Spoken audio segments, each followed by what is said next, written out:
اس وقت یہ سامنے یہ جو آپ مناظر دیکھ رہے ہیں اور یہ مقام اور یہ جگہ ہے، یہ سامنے بارہ دری ہے، F9 پارک، فاطمہ جناح پارک میں اس وقت موجود ہوں۔ گہرے بادلوں میں ماشاءاللہ سے سورج جو ہے مکمل طور پہ ڈوبا ہوا ہے، لیکن اس کے ساتھ خوش آئین بات یہ ہے کہ آج اور کل ملک پاکستان کے مختلف صوبوں اور مختلف شہروں میں، خاص طور پہ پاکستان کے جو بلائی علاقہ جات ہیں، بلائی مغربی علاقہ جات ہیں، انتہائی شمالی علاقہ جات ہے، پنجاب خطہ پٹھوار ہزار ڈویژن کے علاقہ جات ہیں، ملکہ کوسار مری نتھیا گلی گلیات ایوبیہ ٹھنڈیانی کے علاقہ جاتے ہیں، لاہور شہر کے علاقہ جاتے ہیں، سیالکوٹ ڈویژن کے علاقہ جاتے ہیں، خوشاؤ ڈویژن کے علاقہ جاتے ہیں، جھنگ ڈویژن کے علاقہ جاتے ہیں، فیصل آباد ڈویژن کے علاقہ جاتے ہیں۔ اس میں ممکن ہے کہ کہیں کہیں آج اور کل موومنٹ ہو سکتی ہے۔ آج اور کل کے بیچ میں کہیں کہیں ہلکی بارش اور پہاڑوں پر ہلکی برف باری متوقع کی جا رہی ہے۔ اس کے بعد ایک اور سسٹم آئے گا جو 30 تاریخ سے داخل ہوگا،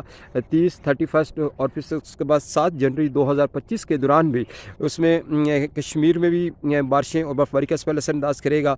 ساتھ میں گلگت بلتستان میں آج بھی کرے گا، کل بھی کرے گا، اور ان ڈیٹس کے دوران بھی یعنی کہ 30 تاریخ سے لے کر اور 7 جنوری 2025 کے دوران بھی گلگت بلتستان، سکردو ویلی پاکستان کے تمام انتہائی شمالی علاقہ جات میں برف باری کا جو سلسلہ ہے وہ انشاءاللہ دکھنے کو مل سکتا ہے۔ اس کے ساتھ آپ کو بتا دوں کہ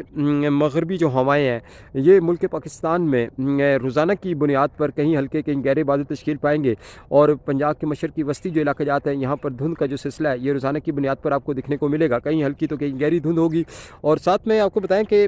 لاہور شہر اس کے گردن واقع جو علاقہ جات ہیں، اگر تو آج بارش یا کل لاہور شہر میں بارش ہو جاتی ہے تو اس صورت میں نیکسٹ جو سلسلہ متوقع کیا جا رہا ہو سکتا ہے کہ وہ وہاں پر کمزور پڑ جائے، لیکن امید کی جا سکتی ہے کہ 3 جنوری یا 4 جنوری کے بیچ میں بھی ملک پاکستان کے مختلف صوبوں، مختلف شہروں اور پنجاب کے مشرقی وسطی و کچھ پنجاب کی جنوبی پٹی اور سندھ کے علاقہ جات، بلوچستان کے علاقہ جات، یہاں بھی کچھ مومنٹ ہو سکتی ہے اور بارش کی جو خوبصورتی ہے وہ انشاءاللہ دکھنے کو مل سکتی ہے۔